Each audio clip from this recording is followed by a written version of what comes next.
തൊഴിലാളി നേതാവ് ലേഖ ഗംഗാധരൻ അനുസ്മരണം സംഘടിപ്പിച്ചു. കൊടുങ്ങല്ലൂർ പറവൂർ മേഖലയിലെ തഴപ്പായ തൊഴിലാളികളെയും കയർ മത്സ്യമേഖലകളിലുള്ളവരെയും സംഘടിപ്പിക്കുന്നതിൽ മുന്നിൽ നിന്നും പ്രവർത്തിച്ച ലേഖ ഗംഗാധരന്റെ വേർപാടിന്റെ 60ാം ദിനാചരണത്തിൽ ലേഖ ഗംഗാധരൻ ഓണം, വിഷു, ക്രിസ്തുമസ് ദിനങ്ങളിൽ ഒത്തുകൂടാറുള്ള നേത്തല മാതൃസദനത്തിൽ പ്രവർത്തകർ അനുസ്മരണ സ്മൃതിയും സ്നേഹവിരുന്നും സംഘടിപ്പിച്ചു. പുഷ്പാർച്ചനയോടെ ആരംഭിച്ച അനുസ്മരണ സമ്മേളനത്തിന് മുകുന്ദപുരം സൊസൈറ്റി പ്രസിഡന്റ് ജോജോ മനക്കിൽ അധ്യക്ഷത വഹിച്ചു. തഴപ്പായ തൊഴിലാളികളെ ഒരു ക്ഷേമനിധിയിൽ ഉൾപ്പെടുത്തിയിട്ടില്ല. അപ്പോൾ താഴ, കാട്ടുവള്ളി, അതുപോലെ തന്നെ ഈറ്റ, അങ്ങനെയുള്ള 11 തരം അസംഘടിത മേഖലയിലെ തൊഴിലാളികളെ ഉൾപ്പെടുത്തി ഉണ്ടാക്കുന്ന ഇതിൽ പെടുത്തുമെന്ന് വി.കെ. രാജൻ സാറ് മന്ത്രിയായിരുന്നപ്പോൾ നിയമസഭയിൽ ഒരു പ്രഖ്യാപനം നടത്തിയിട്ടുണ്ടെന്ന് മാത്രം. പക്ഷേ ഈ പായയിൽ എഴുതിയ മെമ്മോറാണ്ടം ഗുരുവായൂർ അമ്പലത്തിൽ അദ്ദേഹം തൊഴുത് തിരിച്ചു വന്ന് കാണാമെന്ന് കരുതിയിട്ട് പറ്റിയില്ല. അദ്ദേഹം രാമനിലയത്തിലേക്ക് പോയിരുന്നത്. അപ്പം തന്നെ വണ്ടിയുമായിട്ട് തൃശ്ശൂർക്ക് പുറകെ പോയി. അന്ന് കൊച്ചുരസാത്തി ഉണ്ടായിരുന്നു, ലേഖ ചേച്ചി ഉണ്ടായിരുന്നു, പിന്നെ ആരൊക്കെ ഉണ്ടായിരുന്നു, ശിവാജി ചേച്ചി ഉണ്ടായിരുന്നു. അങ്ങനെ ആ സ്ത്രീ 40 കൊല്ലം മുന്നാണെന്ന് ഓർക്കണം. അപ്പോൾ ഇവരുടെ പ്രായം നോക്കണം.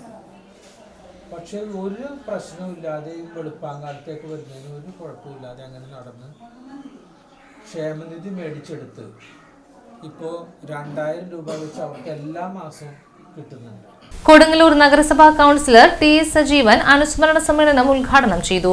ഒരു പ്രവർത്തനം കഴിഞ്ഞ 40 വർഷം മുമ്പ് തുടങ്ങിയിട്ടുള്ള കാര്യം വളരെ വൈകിയാണ് ഞാൻ അറിഞ്ഞത്. ഞാൻ അറിഞ്ഞപ്പോൾ തന്നെ ഇത്രയും വലിയൊരു പ്രവർത്തനം കഴിച്ചു. പക്ഷേ ലേഖ ചേച്ചി മരണപ്പെട്ടതിന് ശേഷം ഒരുപാട് മുഖങ്ങൾ, ഞാൻ പരിചയമുള്ളതും പരിചയമില്ലാത്ത ഒരുപാട് മുഖങ്ങൾ ആ മരണാനന്തര ചടങ്ങുകളിൽ പങ്കെടുത്തപ്പോഴാണ് ലേഖ ചേച്ചിയുടെ ഈ മേഖലയിലുള്ള വലുപ്പം എനിക്ക് മനസ്സിലാക്കാൻ കഴിഞ്ഞത്. പക്ഷേ കൗൺസിലർ എന്നുള്ള നിലയ്ക്ക് കഴിഞ്ഞ 10 വർഷം മുമ്പ് ഞാനിവിടെ ജയിച്ചു വരുന്ന സമയത്ത് ലേഖ ചേച്ചി വലിയ സപ്പോർട്ടായിരുന്നു. ഒരുപാട് കാര്യങ്ങൾ ഇപ്പോൾ വാർഡില്ല ഏതൊരു കാര്യങ്ങൾക്കായാലും മുൻപന്തിയിൽ ലേഖ ചേച്ചിയുടെ എല്ലാവിധ സഹായ സഹകരണങ്ങൾ നമുക്ക് കിട്ടിയിട്ടുണ്ട്. ഒരു ജനകീയ പ്രവർത്തനം എന്നുള്ള നിലയ്ക്ക് എല്ലാ മേഖലകളിലും നേരത്തെ സൂചിപ്പിച്ച വൈദ്യുതീയ പ്രവർത്തനങ്ങൾ, അതുമാതിരി തന്നെ നമുക്കറിയാം കുടുംബശ്രീയുമായി ബന്ധപ്പെട്ട് പല കാര്യങ്ങൾക്കും ചികിത്സ, പല ക്യാൻസർ പോലുള്ള മാരകമായ അസുഖം വരുന്ന സമയത്ത് ലേഖ ചേച്ചി മുമ്പിൽ നിന്നുകൊണ്ട് അവർക്ക് വേണ്ട സാമ്പത്തിക സഹായം സ്വരൂപിക്കുന്നതിന് വേണ്ടി വാർഡിൽ ആ മേഖലയിലുള്ള പ്രവർത്തനം, അതുമാതിരി തന്നെ പലപ്പോഴും എന്നോട് പറയാറുണ്ട് തഴപ്പായ മേഖലയെക്കുറിച്ചും അവരെ പ്രശ്നങ്ങളെക്കുറിച്ചും അവർക്ക് കിട്ടേണ്ട ഈ സർക്കാർ തലത്തിൽ നിന്ന് കിട്ടേണ്ട ആനുകൂല്യങ്ങളെ കുറിച്ചൊക്കെ തന്നെ പലപ്പോഴും വ്യക്തമായി സൂചിപ്പിക്കുന്നുണ്ടായിരുന്നു. Mathrusadanam president O P. Suresh, Philip Olattupuram, Bijoys Rampickal, James Theruvil, V S. Boban, Sheela Jusa Manakkil, Job Kalathil, Mathrusadanam secretary P K. Radhakrishnan, Geethi teacher തുടങ്ങിയവർ സംസാരിച്ചു.